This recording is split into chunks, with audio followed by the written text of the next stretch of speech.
Football শুধু একটা তারকা নয়, আজ বিদায় জানাচ্ছে একজন মানবতার ফেরিওয়ালাকে।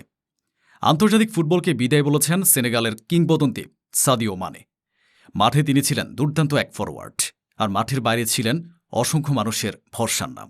কোটি কোটি টাকা আয় করেও বিলাসী জীবন বেছে নেননি, বরং নিজের গ্রামের মানুষের জন্য গড়েছেন স্কুল, হাসপাতাল, বিশুদ্ধ পানির ব্যবস্থা। বদলে দিয়েছেন হাজারো মানুষের জীবন। তাই ভক্তদের কাছে তিনি শুধু একজন ফুটবলার নন, একজন অনুপ্রেরণা। ২০১২ সালে সেনেগালের হয়ে যাত্রা শুরু করে টানা ১৪ বছর দেশের জার্সি গায়ে লড়েছেন মানে। খেলেছেন ১৩২টি ম্যাচ, করেছেন ৫৫ গোল, যা সেনেগালের ইতিহাসের সর্বোচ্চ।